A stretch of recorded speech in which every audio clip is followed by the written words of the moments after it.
C'est parti, on va pouvoir démarrer avec. Alors, nous avons le philosophe. Oda vient de révéler un indice énorme sur l'histoire de Shanks et l'incident qui changea One Piece. Donc, ça va parler en Shanks, ça va parler en rouge, ça va parler en Singarling Figarland aka le GOAT.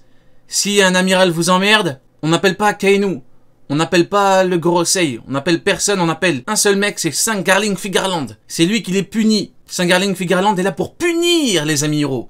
C'est leur big boss, vous voyez. Les pirates ont actuellement un big boss. À l'époque c'était Roger, actuellement c'est Shanks. Les amiraux ont un big boss, mais lui peut les punir très violemment. Et c'est Singarling Figarland. Let's go. Avant que le manga One Piece rentre en pause pendant un mois, l'auteur nous laisse avec cette page où on peut voir un personnage mystérieux, mais qui semble avoir un rôle important dans le manga. Alors que ce flashback de la rêverie... Il est là, le philosophe. A eu de nombreuses réponses à des questions, d'autres sont maintenant apparus. Ivankov raconte que dans le passé, un certain Imu existait et ferait partie de la famille Nerona. Quelle est cette famille?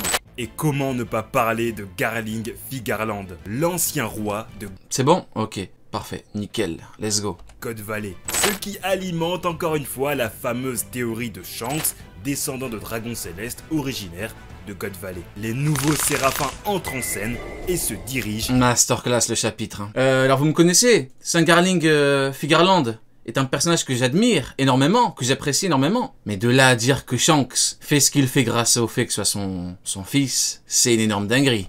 Vers Cross. On va parler de tout ça dans cette vidéo et bien sûr proposer des théories par rapport à ces dernières informations, notamment sur la nouvelle arme du gouvernement mondial, Mother Flame. Mother Flame. Et bah tant qu'on y est, parlons-en de cette nouvelle arme qui a détruit le royaume de Lulusia. Imagine c'est une fraude Figarland, non. Non, bah après en même temps il n'y a pas d'infos, donc en vrai de vrai c'est possible. Maintenant il a un statut particulier, c'était le champion de God Valley. Garp, comme l'a dit Sunny, Garp est le héros de God Valley, lui c'est le champion de God Valley, donc il y en a un des deux, c'est peut-être une fraude dans l'histoire. Donc reste à voir c'est qui. Mais non, c'est une fraude...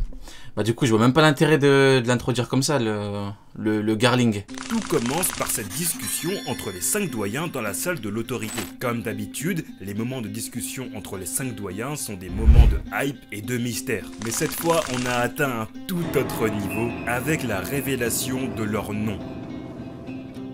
Au chapitre 1073, on avait déjà découvert Saint G. Garcia Saturne. Et enfin... Oda il est bon, hein. Parce que vous vous rappelez, dans les chapitres de Egghead, quand on avait vu que lui allait venir, du coup, alors qu'il y avait l'équipage des Mugi, bon, on était là en mode, voilà, t'es avec Kizaru, faut pas non plus faire le fou, surtout que Kizaru, à la base, il est pas venu dans l'optique où, enfin, la marine ne vient pas dans l'optique où il y a un équipage en coup. À la base, l'armada, c'est pour combattre, comment il s'appelle, pour combattre Vegapunk, pour combattre Egghead, pour combattre une île. Maintenant que t'as le titre un petit peu Dieu guerrier, ah là, beaucoup se disent... Niveau Yonko. Et il commence vraiment à y avoir beaucoup de niveau Yonko. Il commence vraiment à y en avoir énormément. 853 chapitres après leur première apparition, il y a 21... Après, vu qu'on faisait une comparaison juste avant entre Garp et Singarling Figarland, je suis pas non plus là pour allumer Garp, hein, bien évidemment. Mais, il y a une différence fondamentale entre les deux. C'est-à-dire que Singarling Figarland, c'est le narrateur qui parle, rôle important... champion, vous voyez? Alors que Garp, qui parle, c'est un Goku. Alors j'ai pas envie de les mettre en opposition et tout, mais...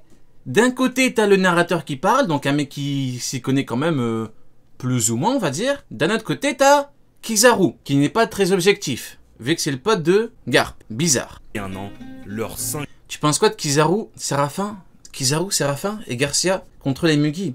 Tu penses que c'est serré? Ah bah là il a une bonne force de frappe, ouais, très bonne force de frappe, ouais. Kizaru et les Séraphins, après encore une fois les Séraphins, le plus gros problème c'est leur résistance. On a bien vu hein, Zoro, Luffy, bon, après Zoro t'as pas de Jakidero offensif, Luffy il est pas en guerre 5, mais bon, quoi qu'il arrive, à moins que Saturne ait vraiment un niveau de ouf, ce qui est dangereux en vrai c'est les navires qui peuvent bombarder. Parce que bon, un Buster Call à la base c'est 10 navires, là t'en as 10 fois plus. Donc là ça peut être compliqué à gérer, mais bon t'as Egghead à la base, l'essence c'était pour Egghead. 5 noms sont dévoilés. Le chauve avec un sabre s'appelle Saint Ethan Baron V. Saint Ethan Baron. Nasuduro.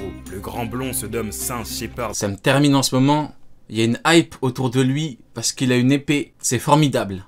Formidable pourquoi? Parce que l'horrible mid commence à être mis sur un second plan. Et c'est quand même assez drôle de voir que juste un surnom ou un titre pour un vieillard comme ça avec une épée, juste ça permet que l'horrible mid soit mis de côté. Et donc moi, ça me fait... Mais oui, effectivement, l'épée fait tout. Mais oui, faut être honnête, l'épée fait tout. Si tu lui donnes un gun, un canabo, ce que tu veux, une claquette, une chaussette, ça change tout. Là, il a une épée, forcément. Qui dit épée, dit épéiste. Et là, t'as deux écoles, quoi. C'est Mio qui est plus fort que lui, ou alors lui, il s'en tape du titre. Jupiter, Saint Topman Valkyrie. C'est pas une épée noire, ce gars est un random. Masterclass, Magellan. Masterclass. J'ai valide. Pour le chauve avec la moustache. Et enfin, Saint Marcus Mars, référence à des planètes. Oui, mais dire que chaque mec du Gorosei représente une arme antique, ça c'est une singerie. Et c'est le cas. Duro, on retrouve Vénus, toutes les planètes du système solaire, mais surtout des noms de divinités romaines, ce qui ramène aux armes antiques nommées Pluton, Poséidon et Uranus, qui sont aussi des noms faisant référence à des planètes, car Poséidon c'est l'équivalent de Neptune. Ils savent pas doser. Bah encore une fois, ça c'est... Je sais même pas si on peut leur en vouloir, hein, parce que ça c'est Oda. Oda il te met des noms de planètes comme avec... En fait, un aspect un petit peu mystique et tout comme pour les armes antiques, et il te met Dieu guerrier. Donc forcément, tu réfléchis pas beaucoup, tu dis bon, Dieu guerrier, niveau Yonko, nom de planète, arme antique. Donc au fond, je me dis, peut-on vraiment leur en vouloir? Parce qu'ils tombent simplement dans le piège d'Oda, ceux qui te disent ça, quoi. Mais bon. De par son fruit du démon, on peut considérer Luffy comme le soleil, Imu de par sa position peut être considéré comme la terre, et quant à Barbe Noire dont Imu avait une affiche, il est là le méchant. N'hésitez pas à les mettre en commentaire. Ce qu'on remarque aussi dans leur nom, c'est le titre de dieu militaire qu'ils ont tous, celui de chevalier divin. Incroyable, hein. Il a quand même réussi à nous faire croire que Im pouvait annihiler une île quand elle voulait, où elle voulait. C'est une dinguerie, hein.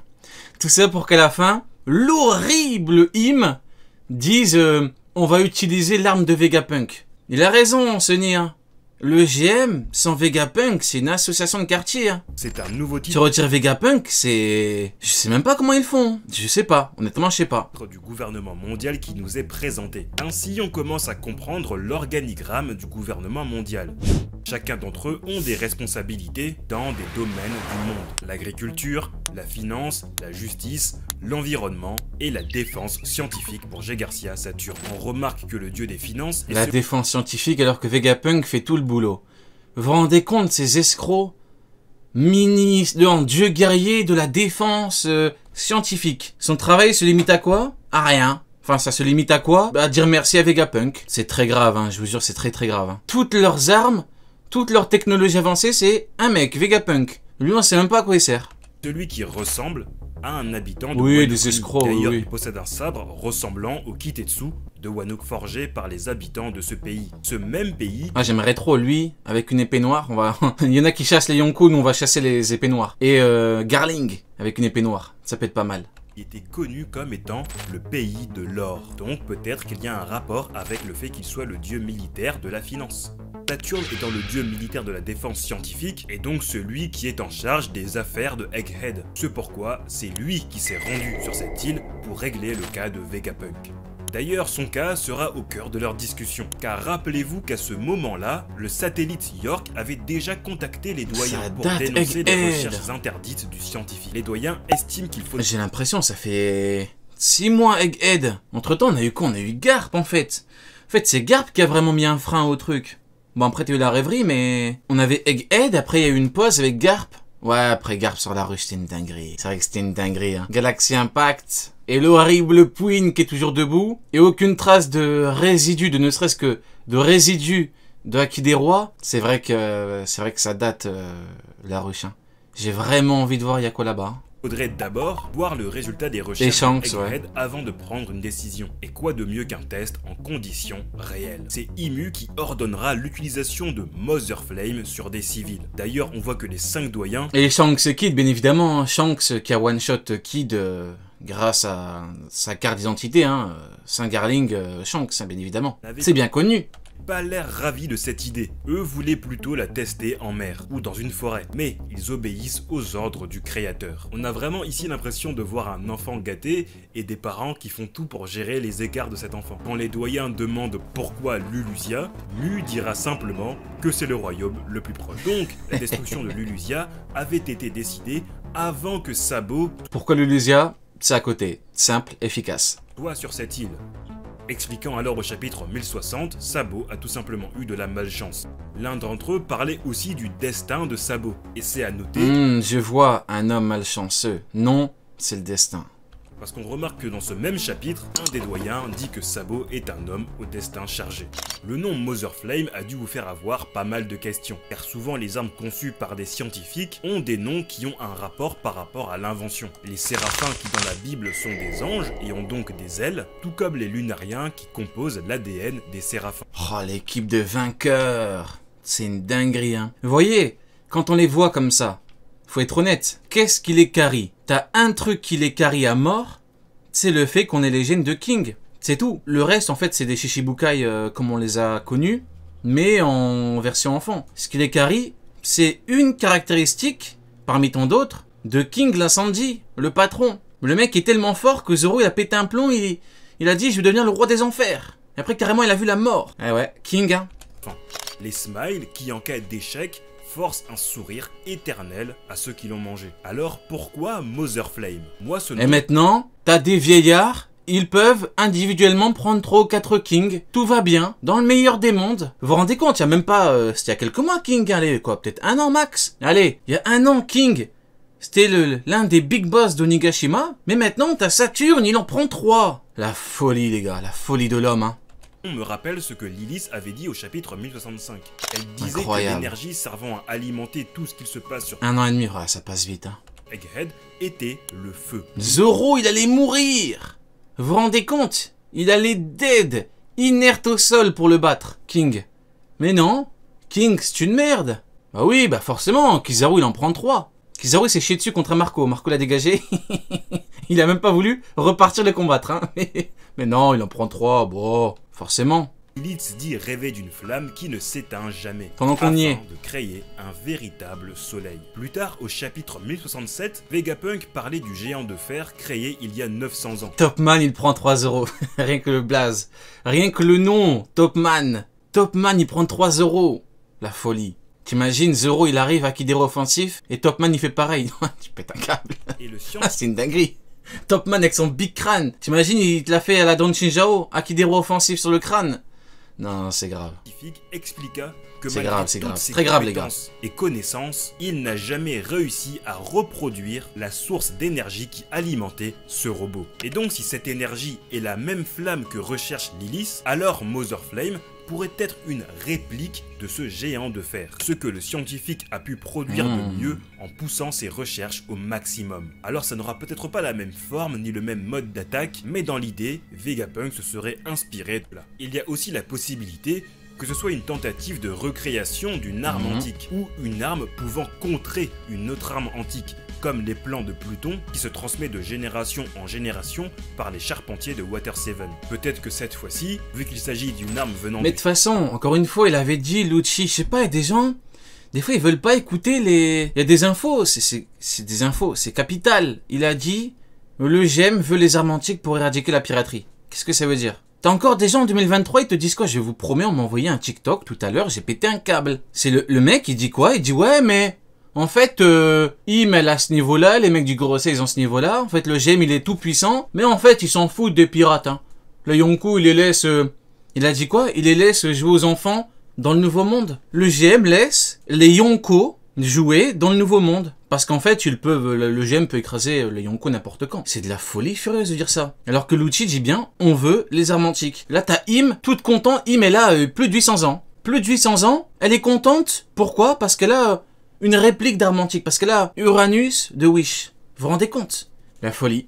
Du ciel, ce serait une arme à utiliser pour contrer le pouvoir de Uranus. Et en parlant d'armes antiques, on a une discussion dans ce chapitre entre Ivankov, Sabot et Dragon. Et ça, il faut en parler. Il y a beaucoup de choses à dire sur cette discussion, notamment sur la famille de Im. Tout démarre par l'explication de Sabot sur comment Lulusia a été détruite par Mother Flame. Le second des révolutionnaires décrit une ombre gigantesque qui planait au-dessus du royaume, avant de faire disparaître l'île entière. Ainsi, les habitants qui étaient tous sur cette île ont disparu. Les survivants sont ceux qui ont rejoint l'armée révolutionnaire avec Sabot. Toutes ces personnes pensent que Sabot est celui qui a tué le roi Cobra, car ce dernier ne veut pas éteindre la flamme. Après Sabot abuse. Regarde. Honnêtement, même moi, j'ai limite envie de dire que c'est lui qui l'a balayé et qui l'a fait tomber de sa chaise roulante. Regardez la photo. Vous voyez, dans OP, de mémoire, il n'y a pas Photoshop. Hein. Vous voyez? Dans OP, je crois pas qu'il y ait Photoshop. Tu vois ça? On peut pas reprocher aux gens d'y avoir cru. Regardez! Il a fait tomber de sa chaise roulante. Il est debout. Hein.